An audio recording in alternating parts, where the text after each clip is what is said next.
함께 일어나서 하나님 말씀 합독하도록 하겠습니다. 오늘 선포될 말씀 신약성경 로마서 1장 18절에서 25절 말씀, 또 이어서 2장 14절에서 15절로 말씀입니다. 함께 하나님 말씀 받들어 올리겠습니다. 하나님의 진노가 불의로 진리를 막는 사람들의 모든 경건하지 않음과 불의에 대하여 하늘로부터 나타나나니 이는 하나님을 알만한 것이 그들 속에 보임이라. 하나님께서 이를 그들에게 보이셨느니라. 창세로부터 그의 보이지 아니하는 것들 곧 그의 영원하신 능력과 신성이 그가 만드신 만물에 분명히 보여 알려졌나니 그러므로 그들이 핑계하지 못할지니라. 하나님을 알되 하나님을 영화롭게도 아니하며 감사하지도 아니하고 오히려 그 생각이 허망하여지며 미련한 마음이 어두워졌나니 스스로 지혜 있다 하나 어리석게 되어 썩어지지 아니하는 하나님의 영광을 썩어질 사람과 새와 짐승과 기어다니는 동물 모양의 우상으로 바꾸었느니라. 그러므로 하나님께서 그들을 마음의 정욕대로 더러움에 내버려 두사 그들의 몸을 서로 욕되게 하게 하셨으니 이는 그들이 하나님의 진리를 거짓 것으로 바꾸어 피조물을 조물주보다 더 경배하고 섬김이라. 주는 곧 영원히 찬송할 이시로다. 아멘. 율법 없는 이방인이 본성으로 율법의 일을 행할 때에는 이 사람은 율법이 없어도 자기가 자기에게 율법이 되나니 이런 이들은 그 양심이 증거가 되어 그 생각들이 서로 혹은 고발하며 혹은 변명하여 그 마음에 새긴 율법의 행위를 나타내느니라. 아멘. 자리에 작석해 주십시오. 복음과 삶의 현장이라는 제목으로 하나님 말씀 선포가 있겠습니다. 할렐루야. 오늘도 역사하시는 부활의 주님을 찬양합니다. 성도 여러분, 벌써 2017년 7월입니다. 오늘 7월 첫 번째 주일입니다. 2017년 한 해의 절반이 벌써 지나갔습니다. 참 빠르죠? 예. 그래서 오늘 퀴즈를 좀 내고 싶습니다. 성도 여러분, 우리 교회 올해 교회 표가 무엇인지 기억하시나요? 다 웃으셔요. 컨닝페이퍼가 옆에 있거든요. 예. 삶의 현장에서 교회를 개척하는 성도입니다. 6개월이 지나갔는데 어떻게 되고 계신지 궁금합니다. 아예 표 자체를 까먹고 계신지도 모르겠습니다. 아, 옛날이요 하면서 맞아, 1월 달에 그거 예배한 기억 난다 이러신 분도 계실 것 같고요. 아니면 정말 그 표를 가슴에 붙잡고 기도하고 씨름하면서 달려오신 분도 있을 것 같고 뭐 다양하겠지요. 마침 제가 어제 한 성도님으로부터 카톡을 하나 받았어요. 잠깐 제가 좀 읽어보겠습니다. 올해 교회 표가 삶의 현장에서 교회를 개척하는 성도인데요. 저의 일터에서도 화요일에 처음으로 예배가 드려졌어요. 1월 달에 예배자로의 부르심에 덜덜 떨리며 겨우 반응했는데 상반기가 가기 전에 직전이지만 저의 일터에서도 예배가 드려지다니 꿈 같고 놀라워요. 비록 두 사람이 시작했지만 앞으로 주님 하실 일을 기대해요. 우선 월 1회 계획하고 있고요. 더 자주 하길, 더 여럿이 모이길 기대해요. 예배당에서만이 아니라 전쟁터 같은 일터에서도 하나님이 통치하신다는 것을 나누고 선포하고 승리하고 싶습니다. 목사님 아시면 기뻐하실 것 같아 띄웁니다. 교회 표 성도의 삶 속에 이루어져 가고 있다는 거요. 목사님 화이팅. 이러고 보내주셨어요. 참 목사의 마음을 잘 아시는 성도님이십니다. 축복합니다. 주님이 저보다 훨씬 더 기뻐하시리라고 믿습니다. 저희가 지난 상반기에는 주로 복음의 진리에 대해서 말씀을 나눴습니다. 그것은 반석 신앙을 가진 사람에 의해서 교회가 세워지기 때문입니다. 즉 예수는 그리스도시요 살아계신 하나님의 아들이시라는 이 신앙 고백 위에 교회가 세워질 거라고 주님 말씀하셨기 때문에 삶의 현장에서 교회가 세워지려면 먼저는 그 삶의 현장에 살아가는 그리스도인들이 자기가 믿고 있는 예수 그리스도가 어떤 분이신지, 그리고 그분과 내가 어떤 관계에 있는지, 그리고 그분과 오늘도 내가 함께 살아간다는 것이 무엇인지, 그리고 오늘도 우리의 삶 가운데 함께하는 복음의 능력이 무엇인지를 깨닫고 알고 누릴 때에 그 일이 시작될 수 있기 때문이지요. 그래서 우리가 상반기에는, 사실 상반기만 그랬겠습니까? 지난 몇 년간 우리는 계속 복음을 함께 나누었죠. 이제 하반기에는 우리가 살아가고 있는 삶의 현장, 바로 이 세상이지요. 그 현장에 어떻게 주님의 교회가 세워질 수 있겠는가 하는 부분에 초점을 맞추어 말씀을 나누려고 합니다. 물론 그 과정에도 복음은 계속 나눌 것입니다. 왜냐하면 우리는 다시 복음 앞에 서야 할 존재일 뿐만 아니라 매일 복음 앞에 서야 하는 존재이기 때문입니다. 우리는 매일 우리 자신에게 복음을 선포해야 하고, 그리고 그 복음을 누려야 하고, 그 복음을 살아내야 하는 것이죠.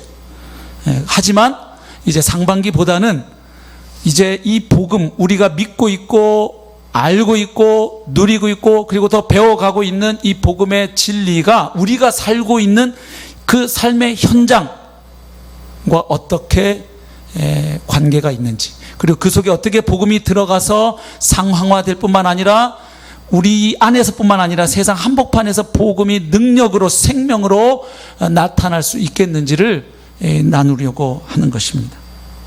그래서 가장 먼저 오늘은 우리가 복음을 살아내야 할 삶의 현장, 또 복음을 증거해야 할 삶의 현장, 그래서 그 결과로 주님의 교회가 세워져야 할 그 삶의 현장을 기본적으로 우리는 어떻게 바라보아야 할 것인지를 나누려고 합니다. 그러니까 그곳에 어떻게 우리가 들어가서 어떻게 복음을 전하고 교회를 세우는 구체적인 방법 이전에 일단 먼저 우리가 살아가는 세상을 기본적으로 우리는 어떻게 바라볼 것인가, 그 관점의 문제를 먼저 나누고 이제 그 토대 위에서 구체적인 주님이 우리에게 주시는 전략과 또 방법들, 우리가 살아가야 할 삶의 태도들, 복음을 나누는 방법들, 주님의 교회를 세워가는 방법들을 계속 그 토대 위에 함께 세워가고 또 나누려고 합니다. 그래서 오늘 설교 제목도 시리즈이죠. 복음과 삶의 현장 1 써놨다는 얘기는 앞으로 2, 3, 4 계속 이어지긴다는 의미가 되는 것입니다. 성도가 자신이 살아가고 있는 삶의 현장을 어떻게 바라보는가, 어떻게 이해하는가 하는 것은 매우 중요합니다. 왜냐하면 성도는 이 세상 속에서 살고 있지만 이 세상에 속한 사람들은 아니기 때문입니다. 영어로는 in the world but not of the world 이렇게 표현하거든요. 세상 안에 우리가 있지만 그러나 우리는 절대로 세상에 속한 자들은 아닌 것이죠. 하늘 백성이고 하늘 시민인 것입니다. 맞습니까? 하나님의 자녀인 것이지요. 그래서 세상을 어떻게 우리가 바라보는가 하는 것은 아주 중요한 문제 가운데 하나인 것이죠. 먼저 결론부터 말씀을 드리겠습니다. 한마디로 말하면 성경은 우리가 살아가는 이 세상에 대해서, 그리고 우리가 살아가고 있는 이 세상의 문화에 대해서 복합적인 관점을 가지고 있습니다. 단순하지 않다는 것입니다. 즉 문화에 대해서 무조건 배척하지도 않고 또 무조건 받아들이고 긍정하지도 않습니다. 문화 안에 있는 요소들 가운데 상당한 부분들을 성경은 긍정하고 수용합니다.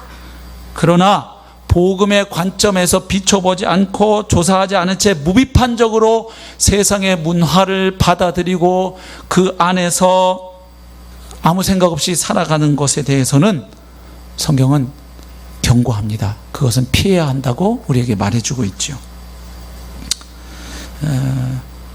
결국 쉽게 표현하면 이런 겁니다. 이 세상의 모든 문화는 다 저마다 각각 좋은 면과 나쁜 면이 다 있습니다. 공존한다는 것이죠.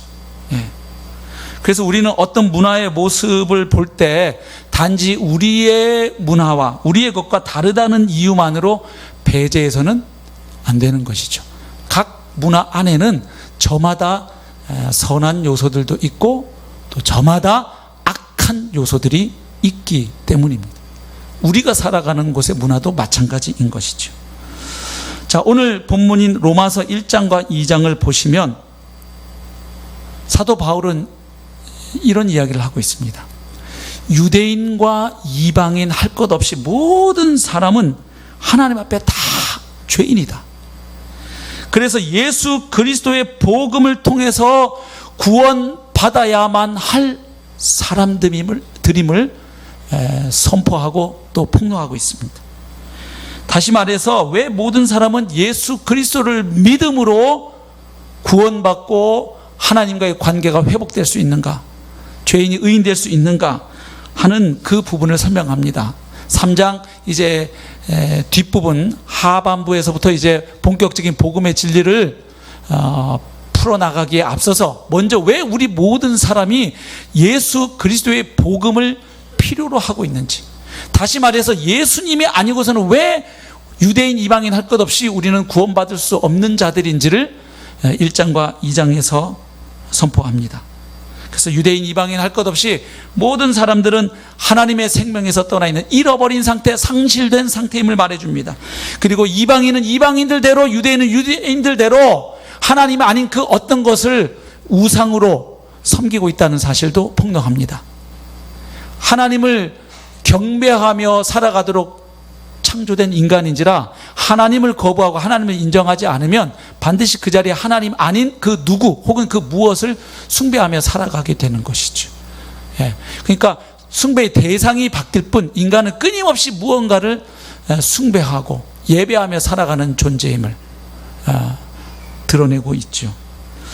그래서 모든 사람이 다 하나님 쪽에서 주시는 은혜의 구원을 필요로 하는 사람들, 그래서 우리의 힘과 노력, 우리의 의와 공로로는 구원받을 수 없는 절망적인 상태에 있다는 것을 먼저 폭로하고 있는 것입니다.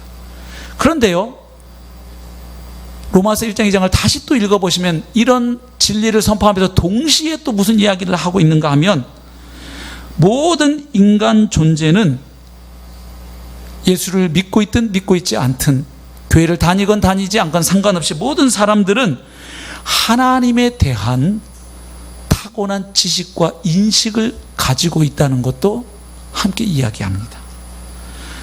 먼저 2장 14절 15절을 한번 보겠습니다. 율법 없는 이방인이 본성으로 율법의 일을 행할 때에는 이 사람은 율법이 없어도 자기가 자기에게 율법이 되나니, 이런 이들은 그 양심이 증거가 되어 그 생각들이 서로 혹은 고발하며 혹은 변명하여 그 마음에 새긴 율법의 행위를 나타내느니라. 아멘. 자, 2장 앞부분에서 바울은 유대인들도 하나님 앞에 별반 다를 바 없는 죄인임을 고발하고 있거든요. 그들은 율법 받은 것, 할례 받은 것, 그걸 자랑으로 삼고 긍지로 삼지만, 그러나 하나님으로부터 받은 그 율법을 그들은 지키지 못했다는 거예요. 예. 그래서 그들이 받은 율법 때문에 오히려 하나님 앞에 그들이 죄인들로 드러나고 폭로된다는 이야기를 합니다. 그러면 이방인 입장에서는 무슨 생각을 할 수 있을까요? 그러면 우리는 하나님부터 율법을 받은 적도 없다. 유대인들은 율법 받아놓고 안 지켜서 죄인으로 드러났다면, 우리는 아예 율법 받은 적도 없고 십계명 받은 적도 없으니까 그럼 우리는 예외겠네? 이런 생각할 수 있죠. 지금 14절 뭡니까? 율법 없는 이방인들도 하나님이 그들에게 넣어주신 어떤 본성으로 인해서 율법을 모름에도 불구하고 본성으로 율법의 일을 행한다는 거예요. 그러니까 어느 게 옳은지 그른지 생각하면서 판단하면서 살아간다는 것이죠. 그래서 율법 없어도 자기가 자기에게 율법이 된다고 이야기하죠.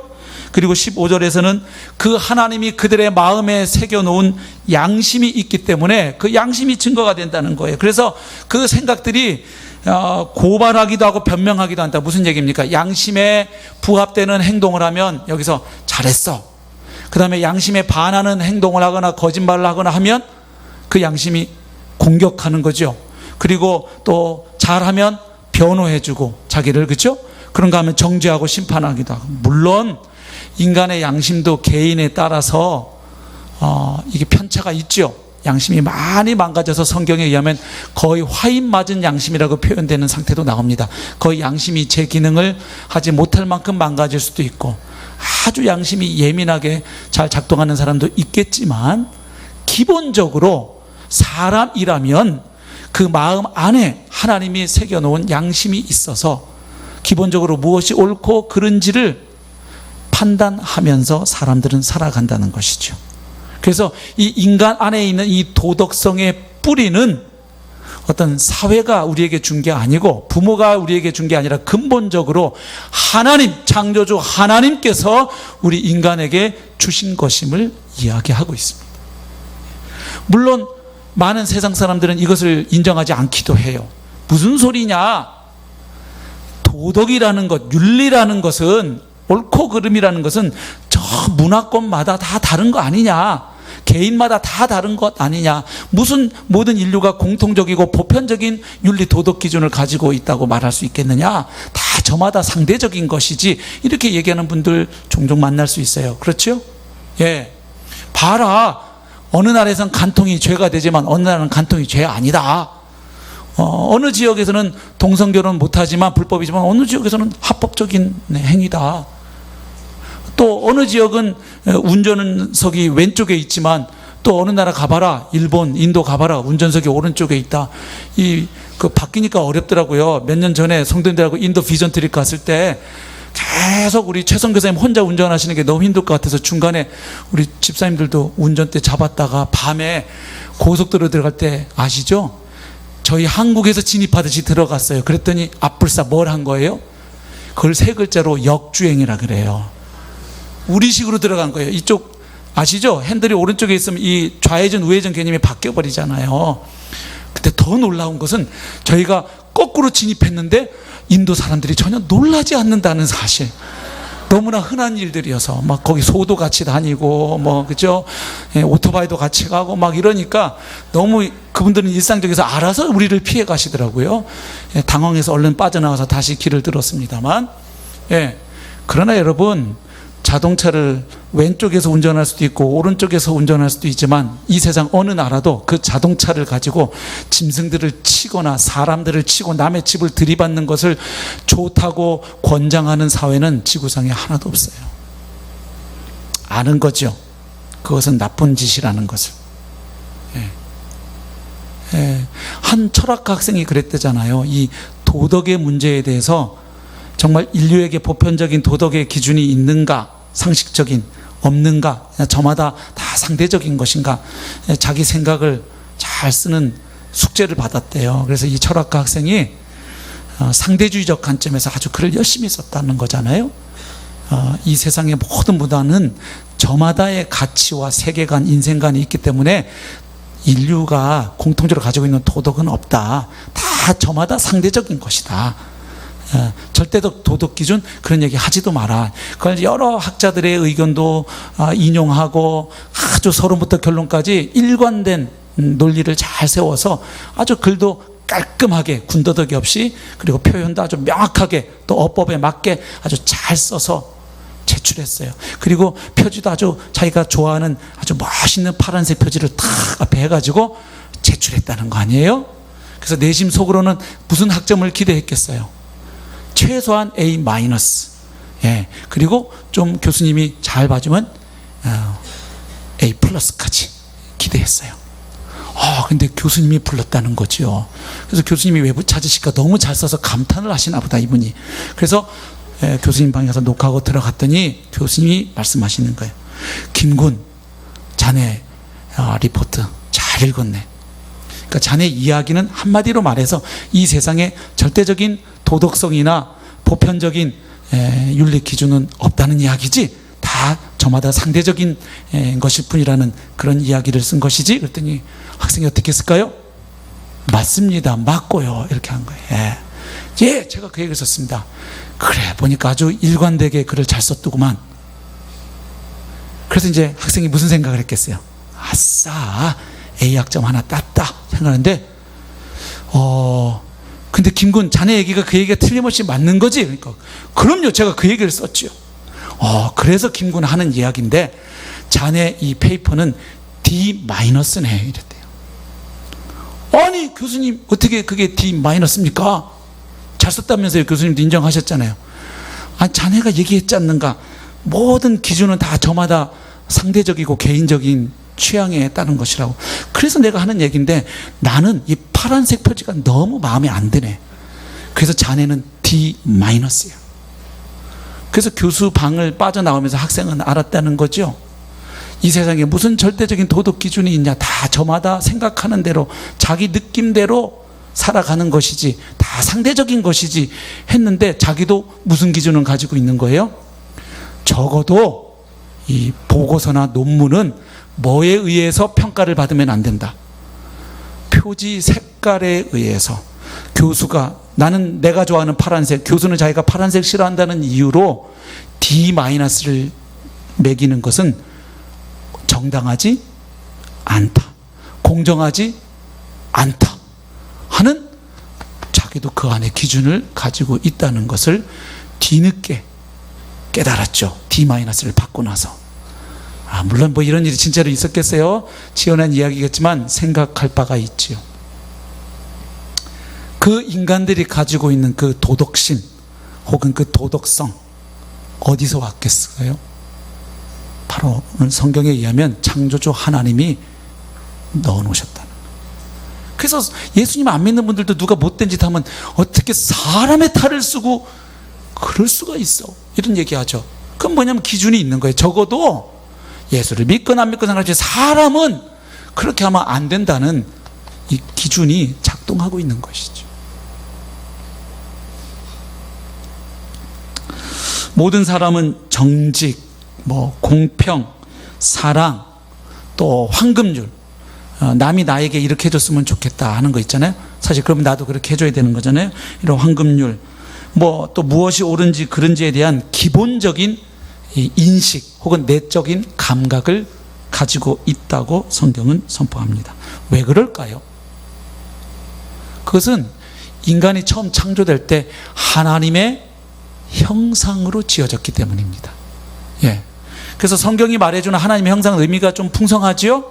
기본적으로 하나님을 대신해서 이 피조 세계를 다스리고 통치하는 그 권세, 그 다스림에서 하나님의 형상을 발견할 수 있고요.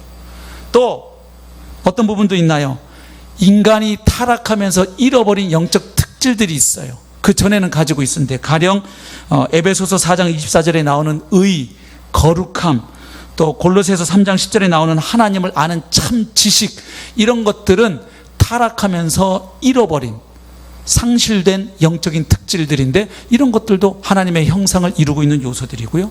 그런가 하면 타락한 이후에, 선악과를 먹고 하나님께 범죄하여 타락한 이후에도 인간에게 비록 많이 훼손되어 있고 좀 망가져 있고 뒤틀려 있긴 하지만, 그래도 인간이 인간 이하의 존재로 내려가지 않게 해주는 어떤 요소들이 있어요.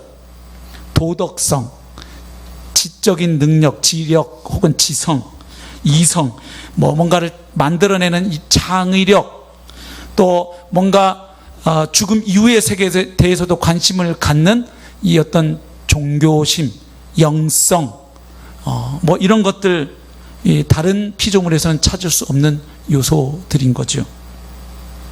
그래서 인간은 범죄하여 타락한 이후에 하나님의 형상이 심하게 훼손되긴 했지만, 그러나 완전히 도멸된 존재는 아닙니다.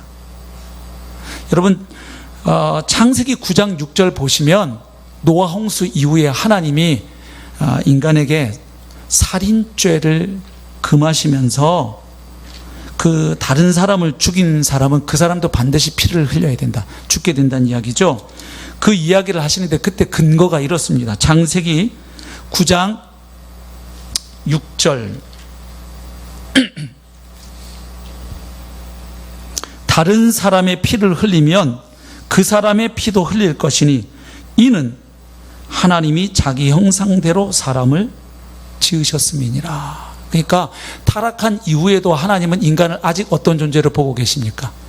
하나님의 형상을 가진 존재로, 하나님의 형상에 의해서 지어진 존재로 보기 때문에 다른 사람을 죽이는 것은 단지 그 사람의 생명, 육체적인 목숨만을 끊는 게 아니고 심장 박동을 멈추게 하는 게 아니라, 살인죄가 심각한 이유는 하나님의 형상인 인간을 파괴하는 행위이기 때문에 그 개인 죽인 사람에게만 죄를 짓는 게 아니라 그를 하나님의 형상으로 이 땅에 보내신 누구에 대한, 창조주 하나님에 대한 죄가 된다는 것을 이야기하고 계십니다.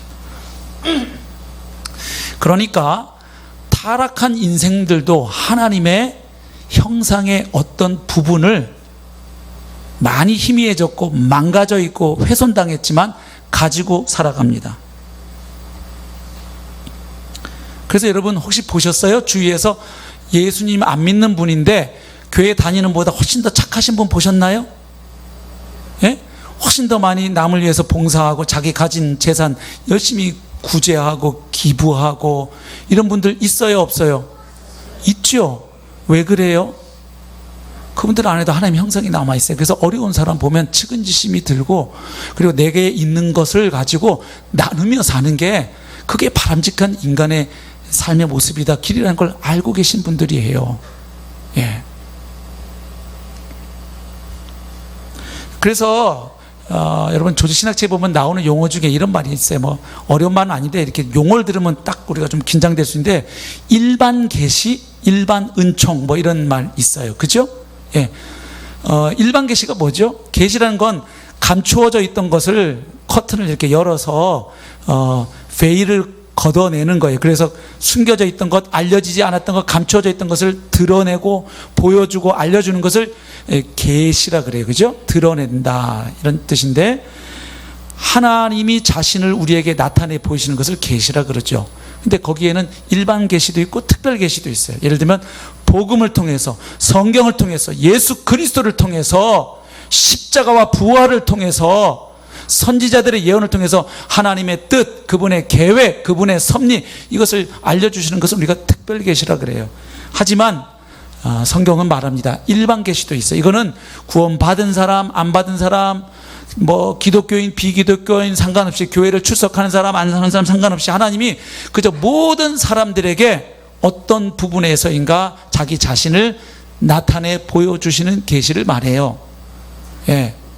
그게 불신자들에게도 있다는 거예요. 예. 그래서 오늘 말씀 로마서 1장 한번 보십시오. 어떻게 돼 있나요? 먼저 18절에서 보면 하나님의 진노가 지금 이 세상 역사 가운데 나타나고 있다고 말하죠.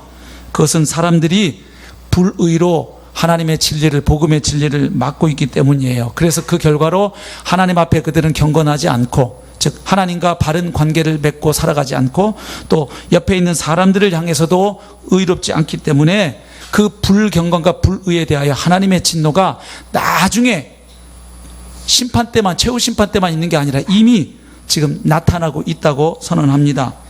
그리고 그러한 하나님의 진노는 정당하다는 이야기를 19절에서 합니다. 이는 하나님을 알만한 것이 그들 속에 보임이라.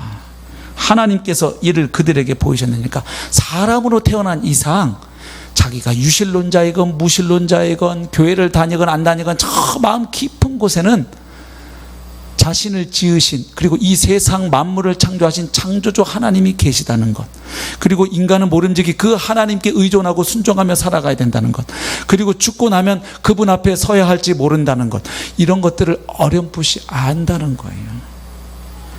하나님께서 이를 그들에게 보이셨다. 그러니까 인간 안에 그 도덕성, 아까 로마서 2장에 나오는 도덕성, 또 전도서 3장 11절 보면 인간에게는 하나님이 영원을 사모하는 마음을 주셨다 그랬어요. 그래서 인간은 이 땅의 삶만으로 만족할 수가 없어요. 그래서 죽음 이후에 내세에 대해서 관심을 갖는 유일한 존재가 사람이에요. 돌고래 원숭이가 아무리 똑똑해도 도구를 사용하고 해도 그들이 무슨 내세를 찾고 뭐 영원한 존재에 대해서 그들이 찾고 하는 흔적은 종교의 모습은 나타나지 않아요. 그것은 인간 세상에만, 인간들에게만 나타나는 특징이에요. 그래서 인간 안에 그런 하나님으로 말미암은 그런 것들이 있을 뿐만 아니라 인간 바깥에 우리가 살아가는 이 세상에서도 하나님은 계시하고 계신다는 거예요. 20절 보세요.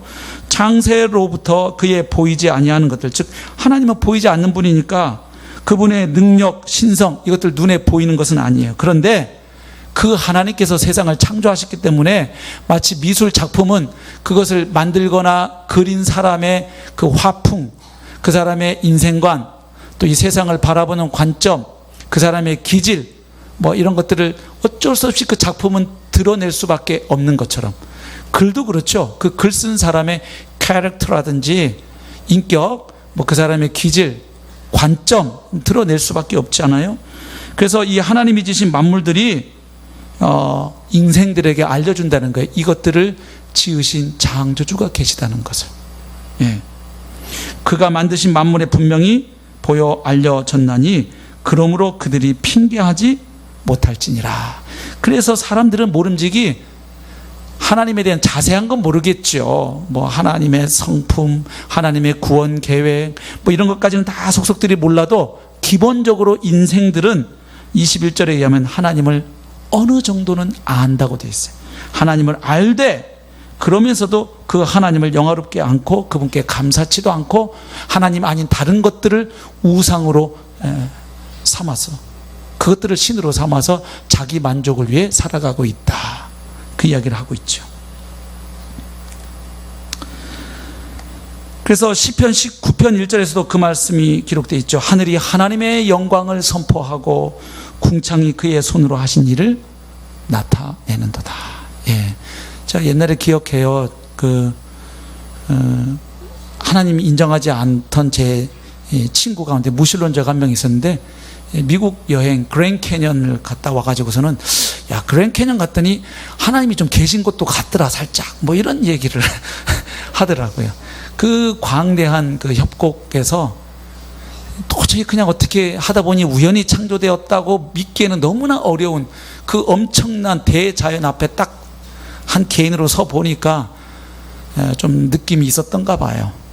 그것도 지구라는 별에서는 한 부분일 거 아니에요. 그리고 지구라는 별은 또 우주에서 얼마나 아주 미미한 작은 행성이에요.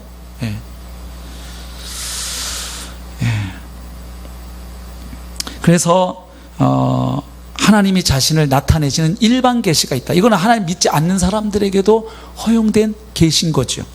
자연을 통해서 인간 안에 있는 어떤 속성을 통해서 아니면 인간의 역사 속에 나타나 있는 하나님의 모습들을 통해서 인간은 어렴풋하기는 하지만 자신의 창조주 하나님이 계시고 우리는 그분 앞에 반응해야 하는 존재이고 나중에 그분 앞에 책임져야 하는 존재임을 저 밑바닥에 알고 있다는 것이죠.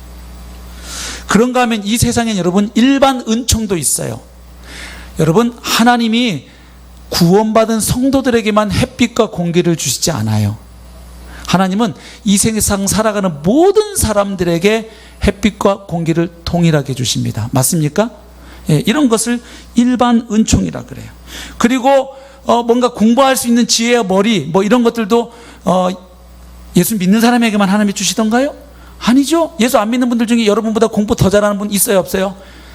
있는 정도가 아니라 쌓였죠. 많죠. 뭘 더 잘 만드는 분, 예? 또 컴퓨터에 대해서 더 많이 하는 분 얼마나 많습니까? 하나님이 당신의 형상을 가진 모든 사람들에게 어떤 주시는 그 지식과 형상이 있기 때문에 이 세상엔 일반 은총이라는 게 있어요. 복음을 통해서 예수 그리스도를 통해서만 우리가 받을 수 있고 누릴 수 있고 깨달을 수 있는 그 특별한 은총이 있는 반면에 이제 모든 사람들에게 하나님이 주시는 은총이 있는 겁니다. 그래서 아까 말씀드린 햇빛 공기도 그렇고요. 이 세상에 있는 법과 제도들도 일반 은총이에요. 만약에 우리 대한민국에 기본적인 법과 공권력이 없으면 저와 여러분은 이렇게 마음 편하게 와서 여기서 예배 못 드립니다. 집 대문 앞을 나설 수가 없어요. 집 대문 앞을 나서는 순간 무슨 일이 일어날지 알 수가 없어요. 어떤 강도가 나한테 덮칠지. 근데 우리가 이렇게 편안하게, 심지어는 이렇게 밤에도 우리 여자분들도 이렇게 서울 밤거리를 다닐 수 있는 것은 이 땅에 존재하는 어떤 법, 공권력에 의해서 치안과 질서가 유지되기 때문에 우리도 그 혜택을 입고 있는 거예요. 그리고 그런 것들 때문에 이 세상이 망가져 있고 뒤틀려 있음에도 불구하고 완전히 지옥 같은 곳이 되지 않는 거예요. 그래도 사람이 숨쉬고 살아갈 수 있는 공간이 되는 이유는 하나님 믿지 않는 사람들도 이 세상이 계속 유지가 되려면 최소한 어떤 제도가 있어야 되고, 그것을 어기는 사람은 어떻게 처벌해야 되고, 또 잘하는 사람은 어떻게 보상해 줘, 이런 것들이 있어서 이 세상이 유지되고 좀 돌아가고 있는 것이에요. 맞습니까? 이런 것들을 다 일반 은총이라 그래요. 그리고 우리들도 가만 삶을 들여다보면 불신자 분들을 통해서도 우리가 은혜를 입나요, 안 입나요? 입고 살아가지요. 제가 질문 드려볼게요. 지금 암이 하나 발견됐어요. 근데 다행히 초기래요. 그래서 수술하면 충분히 회복될 수 있다는 아주 좋은 이야기를 들었어요. 이제 수술을 하는데 의사 두 분이 있는데 선택하래요. 한 분은 예수를 안 믿는데 이 분야, 이 위암에서 대한민국 최고의 권위자래요. 그동안 수만 건의 수술을 한 건의 실수도 없이 다 해낸 베테랑 의사분이 계시고, 이분은 교회를 다니세요. 새벽 기도를 매일 드려요. 근데 아직 위암 수술을 한 번도 안 해봤어요. 근데 너무 예수를 잘 믿어. 저 질문 드려볼게요. 어느 분한테 수술 받으시겠어요? 물어보해. 그치요? 아니면 이분은 교회를 다니는데 수술하다가 여러 환자를 죽였대요. 돌팔이 의사로 소문이 났어, 동네. 근데 너무 11조도 잘하고 주일성수도 잘하고 새벽 기도도 그렇게 드린대. 받으시겠어요? 여행 가가지고 좀 맛있는 집, 맛집을 가고 싶은데, 여러분들 요즘은 다 이제 검색하잖아요. 근데 맛집 딱 떴을 때 거기 가가지고 예수 믿으세요, 안 믿으세요 확인하고 들어가서 밥 드시는 분. 머리 깎으러 가셔가지고 형제님들, 그 이발소 사장님이 교회 다니는지 안 다니는지 확인하고 교회 다니면 머리 깎고 안 그러면 나오시는 분 없지요. 또 집에 환자가 쓰러져 갖고 119 구급대원이 왔는데 이 양반이 예수를 믿는지 안 믿는지 확인하고 믿으면 그분이 해주는 들것에 타고, 안 그러면 나는 예수 믿는 사람 올 때까지 지금 심장이 멈춰가는데도 나는 계속 기다릴 분 없지요. 또 하나님 믿지 않는 사람들이 만든 예술 작품을 여러분들 소비하세요? 혹시 영화를 보실 때 크리스찬 감독이 만들고 크리스찬 극작가가 대본을 쓰고 크리스찬 배우가 출연을 하고, 그리고 그 카메라 감독도 기독교인이고, 그리고 이걸 영화를 배급하는 배급사도 사장이 기독교인 회사고, 뭐 이런 경우 다 따져서 그런 영화만 보시는 분 손들어 보세요. 없지요. 소설을 읽을 때 나는 오직 예수 믿는 사람이 쓴 문학 작품만 읽겠다. 나는 노래를 듣는데 오직 CCM 가수, 복음성가 가수의 아주 은혜로운 복음성가만 나는 들을, 이런 분 있냐니까 일부 때 한 분이 들더라고요. 과거에 저를 보는 듯 했는데. 여러분 클래식 음악 좋아하세요? 자, 그러면 교회 음악을 했던 바하하고 핸델만 들으세요? 모차르트는요 상당히 좀 남봉꾼 같은 모습이 좀 있거든요. 막 이 여자 저 여자 막 좀 그런 부분이 있어요. 원래 천재들이 약간 좀 그런 것 같기도 해요. 모차르트, 베토벤, 슈베르트, 하이든, 또 뭐 안톤 브루크너, 뭐 말러 안 들으세요? 뭔 반인지 모르시겠어요?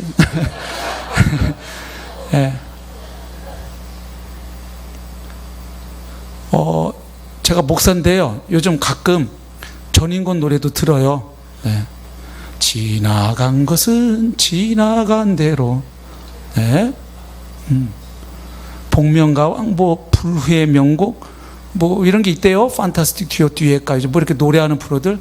이렇게 제가 가끔씩 안 해보고 좀 다운받아서 보고 앉아 있어 보면 이 세상 분들이 어디에 이렇게 힘들어하는지, 또 어디에 이렇게 위로를 느끼는지, 그리고 가끔 어떤 가수의 노래가 마음에 이렇게 공명이 되면 막 우시더라고요. 관객분들이 평가를 해, 점수를 매겨야 되는데, 우는데 그 가수의 노래를 듣고 그 한 3, 4분간 되는 시간에 그 가수가 진정성을 담아 노래할 때 우는데 그 우시는 모습이 부흥회 때 은혜 받으셔서 우는 성도님하고 얼굴이 다를 게 없어요. 똑같아요. 그거 희한하죠. 한번 보세요. 예.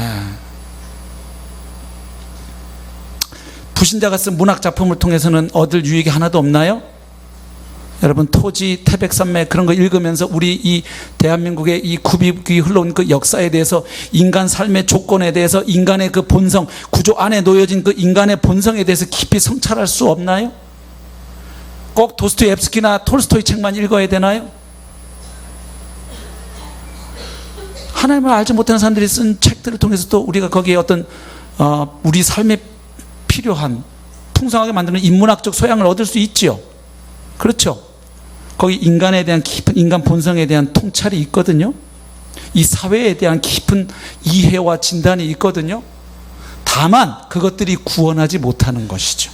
인간을 구원하지 못하고 이 사회를 구원하지 못하지만, 하나님이 주신 여러 하나님의 형상과 지혜 가운데 일정 부분을 인간들도, 하나님 아직 안 믿고 있는 인간들도 언뜻 그 남아있는 하나님의 형상으로 발견하는 거예요. 자연 속에 숨겨져 있는 하나님의 그 지혜와 질서들을 찾아내고.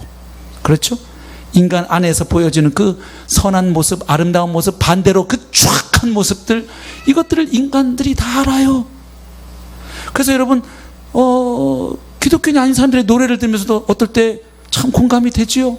위로가 되기도 하고, 또 인간 세상에 있는 그 인간의 삶의 그 허무함과 쓸쓸함, 그 불같았던 사랑에 대해서, 또 그 사랑이 식고 난 뒤에, 그 뭐 양인씨 노래 그 사랑 그 쓸쓸함에 대하여, 그거 들으면 이상하게 마음이 밑간데 없이 내려가. 그래서 제가 2번 이상은 안 들어요. 한 번은 들어요. 그렇지, 해 아래 새 것이 없고 하나님 안에서 예수 그리스도 안에서 참된 그 생명의 기쁨을 발견하지 못하면 우리가 결국 100년을 살건 200년을 살건 우리가 직면할 수밖에 없는 그 인간 존재의 그 쓸쓸함, 그리고 그 사랑이라는 그 녀석의 참 그 다양한 그 모습들, 그렇죠? 사람들이 다 노래해놨잖아요.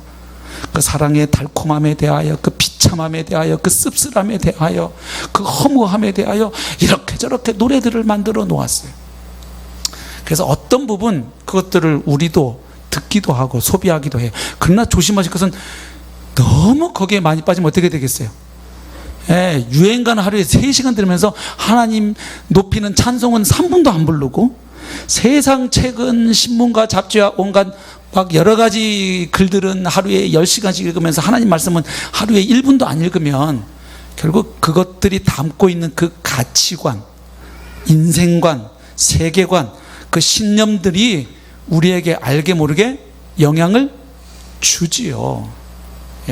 그래서 조심할 필요가 있긴 하지만, 그러나 그렇다고 해서 우리가 완전히 담을 쌓고 살아갈 수 없어요. 우리는 식당 가서 부신자 주인분이 만들어준 그 맛있는 밥을 먹을 거예요. 여러분이 입고 계신 옷도 다 지금 크리스찬 회사에서 나온 메이커인지 확인하고 옷 사 입으신 분 손 들어보세요. 구두, 이거 누가 바느질 했는지 다 확인하셨어요? 혹시 이분이 예수를 믿는 사람인지? 그냥 입잖아요. 신고 계시고요. 뭐 여러분들 차고 계신 시계, 이거 크리스찬 회사에서 나왔는지 안 나왔는지 따지고 시계 사서 차세요? 그렇지 않지요. 이제 이런 것들이 일반 은총이에요. 그래서 이사야 28장에 보면요, 심지어 인간들이 터득한 농업 지식, 농경 지식도 그 뿌리를 거슬러 올라가 보면 하나님에게서 왔다고 이야기해 줘요. 한번 보십시오. 이사야 28장입니다. 23절, 너희는 귀를 기울여 내 목소리를 들으라. 자세히 내 말을 들으라. 파종하려고 하는 자, 파종하는 건 씨를 뿌리는 걸 말하죠. 가는 자가 어찌 쉬지 않고 갈기만 하겠느냐. 농사 그렇게 짓는 사람은 어딨냐, 이런 얘기입니다. 자기 땅을 개간하며 고르게만 하겠느냐. 지면을 이미 평평히 하였으면 소의 향을 뿌리며 대외향을 뿌리며 소맥을 줄줄이 심으며 대맥을 정한 곳에 심으며 귀리를 그 가에 심지 아니하겠느냐. 이는, 사람들이 이렇게 농사 짓는 이유가 뭔지 아니? 그 얘기입니다. 이는 그의 하나님이 그에게 적당한 방법을 보이사 가르치셨음이며. 세 번역인 이렇게 돼 있어요. 26절이 농부에게 밭농사를 이렇게 짓도록 일러주시고 가르쳐 주신 분은 바로 하나님이시다. 이렇게 돼 있어요. 그러니까 농업에 익숙한 사람들, 농업과학의 진보를 가져온 사람들은 사실은 그 지식과 발견이 누구로부터 말미암았음을, 하나님으로부터 말미암았음을 알아야 된다는 것이죠. 그래서 이 농사를 하기에 적절한 계절이 언제냐, 파종을 위해서 땅은 어떤 상태여야 되냐, 농장 경영을 어떻게 하느냐, 작물을 어떤 순서로 이 순환 농법을 쓸 것이냐, 이런 것들 다 인간들이 알아내어서 희한하게 옛날부터 이렇게 하고 있는데, 그거 사실 알고 보면 창조주께서 창조의 책을 펼쳐서 진리를 보여주시기 때문에 가능하다는 것이죠. 여러분, 농업만 그렇겠어요? 예. 아까 말씀드린 것처럼 새로운 음악의 개발들, 비행기, 여러분 여기 이제 몽골팀 비전 트립 갈 거예요. 근데 그 비행기 항공법을 예수 믿는 사람이 찾아냈나, 예수 안 믿는 사람이 찾아냈나 따지고 예수 믿는 사람이 비행 기술을 찾아냈으면 비행기 타실 거예요? 아니잖아요. 그런 비행기 여행을 가능하게 해준 그런 항공 기술들, 또 인간과 인간 사이의 소통을 더 원활하게 해주는 그 커뮤니케이션 그 기술들, 또 예수를 믿고 안 믿고 상관없이 그 국민들의 삶을 잘 보살피고 좀 더 국민들의 그 삶의 질을, 그 복지를 더 향상시키는 그 정치 지도력, 꼭 예수 믿는 사람이 대통령 돼야 살기 좋은 나라가 되는 거 아닌 건 아시죠? 정말로 그 하나님 나라의 공의와 정의, 긍휼, 사랑, 이것들을 얼마나 관심을 가지고 사람 살만한 세상을 위해서 법을 만들고 제도를 개혁하고 하느냐에 따라서 국민의 삶이 많이 좌우되는 것이에요. 그 개인의 종교가 뭐냐 보다는. 그래서 이 대통령 선거할 때 지혜롭게 잘해야 하는 것이죠. 단순히 그냥 저 사람이 기독교인이면 하나님 나라가 되고 이런 게 아니란 말이에요. 오히려 기독교인들이 더 사기치는 경우 많은 거 아세요? 사업하면서 더 탈세 많이 하고 이럴 수도 있어요. 이게 이렇게 단순한 문제가 아님을 말해주거든요. 그래서 우리는 하나님이 주신 이 일반 은총 때문에 불신자들하고 함께 살아가면서 그분들을 통해서 우리가 어떤 부분 혜택을 입는 부분도 있습니다. 예수 안 믿는 소방대원이 열심히 일해주기 때문에 우리가 살아요. 예수님 안 믿는 경찰관이 열심히 자기 할 일을 해줄 때 우리는 안전하게 살아갈 수 있어요. 예수 안 믿는 군인이 열심히 국방의 의무를 다해주기 때문에 우리가 오늘도 이렇게 편안하게 예배를 드리고 있어요. 맞아요? 다만 복음을 아는 우리 입장에서 놓치지 말아야 될 것은 뭡니까? 이렇게 세상 문화 안에 하나님이 주신 형상의 발현으로서 순기능, 선한 요소들도 있지만 그에 못지않게 뭐가 많다? 악한 부분들, 그리고 복음에 대하여 대적하는 요소들이 매우 많지요. 그래서 이게 공존하고 있는 세상인 것을 아까 로마서 1장 18절에서부터 쭉 보여준 거 아닙니까? 거기 보면 그 18절에서는 하나님의 진리가 사람들에 의해서 억압당하고 있잖아요. 그렇죠? 불의로 인간들이 진리를 막는다 그랬어요. 하나님의 진리를 사람들이 억누르고 억압하고 막고 있어요. 18절에 보면. 그런데 그 뒤의 내용을 보면 그럼에도 불구하고 반대의 일이 일어나고 있다는 거예요. 하나님의 진리가 거꾸로 계속해서 사람들을 누르고 있다는 거예요. 그래서 20절 보시면 창세로부터 그의 보이지 아니하는 것들 곧 그의 영원하신 능력과 신성이 그가 만드신 만물에 분명히 보여서 알려졌나니, 여기 보여라는 단어 카소라타이, 그 다음에 알려졌다, 이 누메나 이 단어 동사 형태를 살펴보면 현재 수동 분사 형태예요. 그건 뭘 말하냐면 지금 이 세상에서도 계속해서 하나님의 본성과 그분에 대한 우리의 의무, 우리가 어떻게 창조주에게 반응해야 하는지 이런 것에 대한 진리와 지식들이 계속, 사실은 사람들은 진리를 부정하고 억압하고 배척하고 있지만, 그런데 그 하나님의 진리는 계속 다시 사람들을 추격하고 있고 쫓아오고 있다는 것을 말해주는 거예요. 결국 이 인간 문화 안에는 보편적이고 상식적인 진리들이 있습니다. 그런가 하면 망가진 반쪽짜리 진리들도 있습니다. 그리고 진리에 대해서 아주 공공연하게 대적하고 거부하는 것들도 들어 있습니다. 이게 복합적으로 섞여 있어요. 그리고 다소 맹신적인 요소들도 있어요. 왜 그렇게 믿어야 되는지 잘 생각해 보지도 않고 그냥 우리 조상들부터 옛날부터 이렇게 생각해 왔어. 그냥 무비판적으로 받아들인 내용들도 그 안에 다 들어가 있어요. 그럼에도 불구하고 하나님의 진리를 보여주는 일정 부분, 어떤 부분을 보여주는 그런 증거들도 이 세상 문화 속에는 있어요. 왜냐하면 하나님께서 지혜, 재능, 아름다움, 어떤 기술들 이런 것은 신자에게만 주시는 게 아니라 모든 사람들에게 그것들을 허용하시기 때문이죠. 그래서 여러분, 우리도 그들하고 공감할 수 있지만 반대로요, 세상 사람들도 성경이 말씀하는 바 진리를 이해하고 받아들일 수 있는 요소가 있을까요? 있지요. 전에 제가 한번 설교한 것 같은데 이 크리스천 래퍼 BY 얘기를 한번 제가 설교한 적이 있어요. 그렇죠?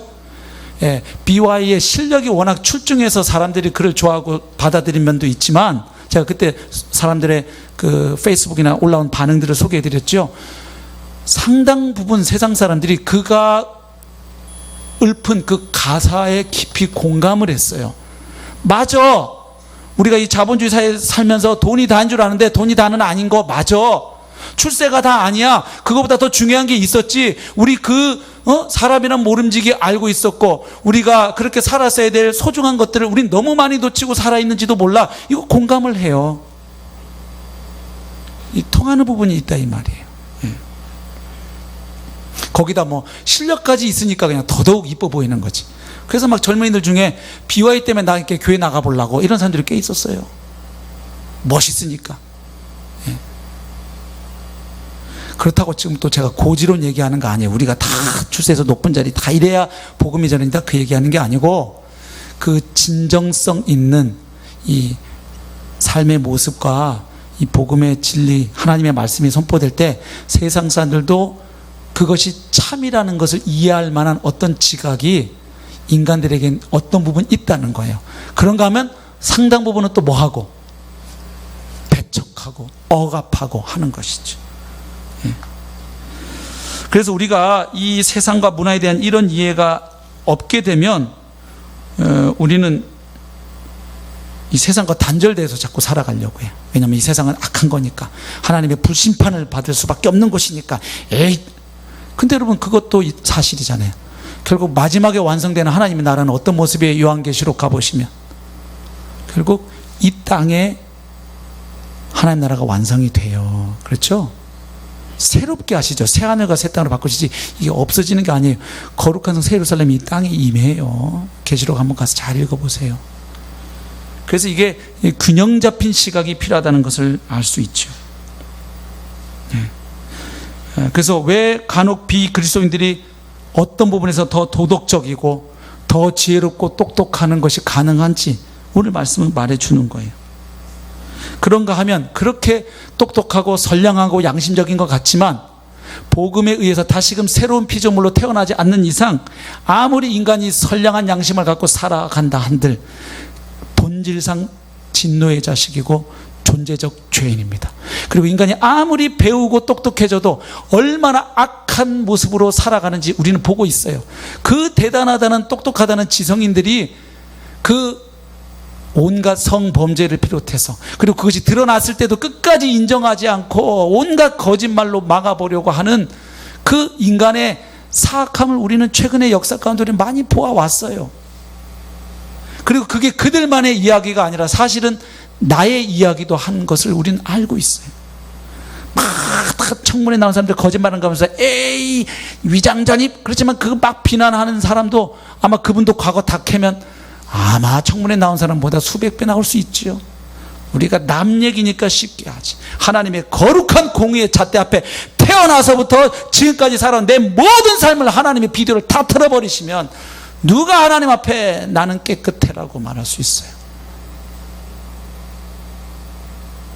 나의 죄를 내가 알고 그분이 알고 계시고 내가 모르는 죄 잊어먹은 것까지도 그분은 아시지만 다만 놀라운 것은 그리스도 안에 들어오는 순간 더 이상 우리의 죄를 기억하지 않으시는 주님을 찬양합니다.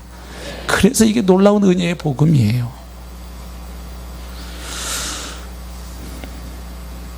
그러나 우리는 구원받은 죄인으로 이 세상 살아가는 거잖아요. 의인인데 또 우리는 죄를 짓잖아요. 이런 것들을 균형 있게 봐야 된다는 거예요. 성경이 말하는 바. 구원을 이미 받았잖아요. 근데 또 구원을 이루어 가라고 하시잖아요. 그리고 아직 구원 완성되지 않았다고 얘기하잖아요. 이 세상에 하나님 나라가 이미 시작되었다고 선포하는데 아직 완성되지는 않았대요. 예수님, 부활하신 예수님 다시 오실 때 완전한 하나님의 나라로 구속되고 회복되는 것이죠. 자, 그래서 말씀을 맺겠습니다. 오늘 말씀에서 가장 기본적인, 어쩜 우리가 이미 다 알고 있는 것을 다시 한번 정리하는 내용입니다. 우리가 살아가고 있는 이 세상 혹은 이 세상의 문화는 이렇다고 오늘 말씀이 얘기해 주는 거예요. 하나님이 처음에 하나님의 선하신 뜻과 지혜와 능력에서 아름답게 창조하신 세상입니다. 맞습니까? 하지만 인간의 반역과 범죄와 타락으로 인하여 죄가 세상에 들어오고 죄로 말미암아 사망이 역사하는, 망가지고 그래서 악과 고통과 눈물이 실존하는 세상입니다. 그런가 하면 이 세상을 다시금 완전한 하나님의 샬롬의 땅으로 회복시키기 위하여 하나님의 아들이 우리를 구원하고 이 땅을 회복하기 위하여 인간이 되셔서 찾아오신 세상입니다. 그리고 지금도 복음을 통하여 성령을 통하여 회복해 가고 계시는 하나님의 땅입니다. 그리고 마침내 예수님 오셔서 더 이상 눈물이 없고 사망이 없고 곡하는 것이 없는 완전한 의의 나라, 샬롬의 나라로 회복될 세상입니다. 성경이 말해주는 세상은 이렇습니다. 그러므로 우리는 이 세상 속에서 살아갈 때, 그리고 또한 이 세상은 이렇게 타락하고 망가져 있음에도 불구하고 완전히 멸망하지 않는 것은 아직까지 이 세상을 붙들고 계시는 하나님의 일반 은총이 있기 때문입니다. 그 하나님의 일반 은총에서 유지되고 있는 세상이기도 합니다. 그래서 우리가 세상을 이렇게 바라볼 때 나오는 삶의 자세들이 있고 사람들을 향한 태도가 있게 돼요.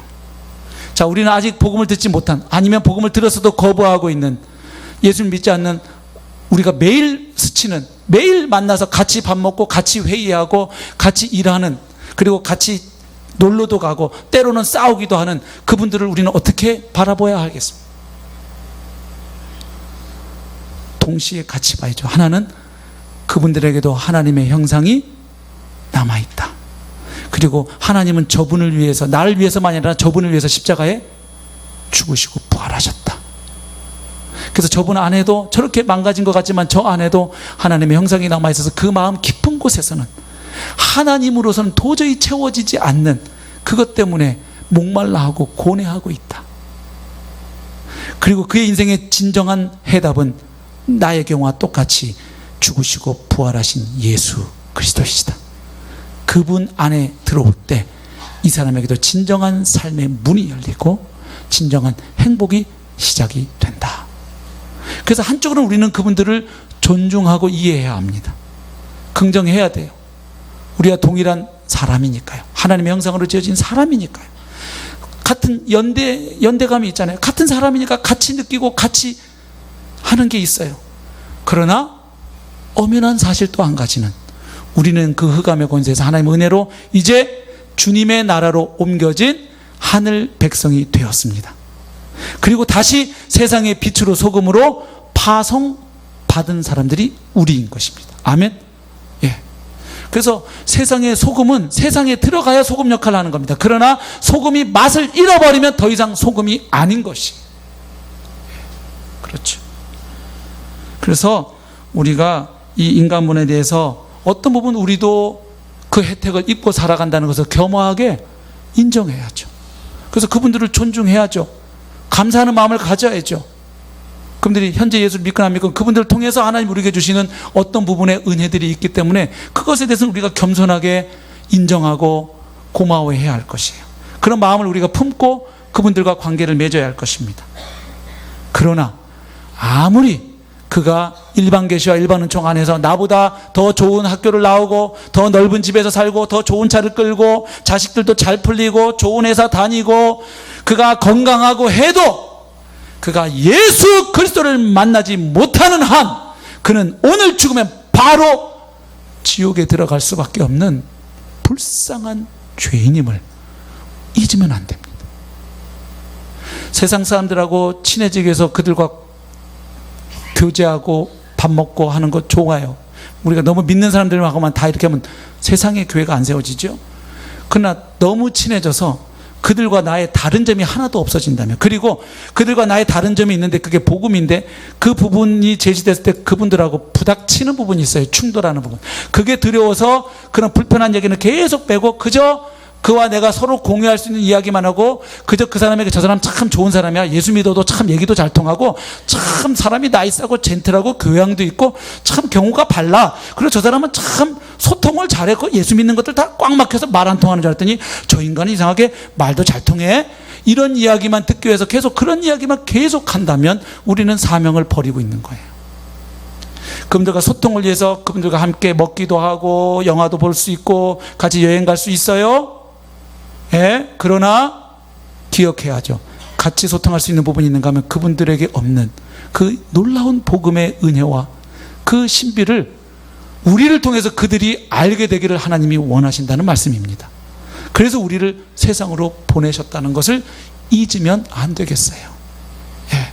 그래서 구체적으로 그러면 이제 어떻게 그들과 친구가 될 뿐만 아니라 구별된 존재로 살아가고 복음이 상황화되고 그곳에 주님의 교회가 세워질 수 있겠는지, 그 원리들은 앞으로 계속 우리와 함께 말씀을 통해 우리가 빛비침을 받았으면 좋겠습니다.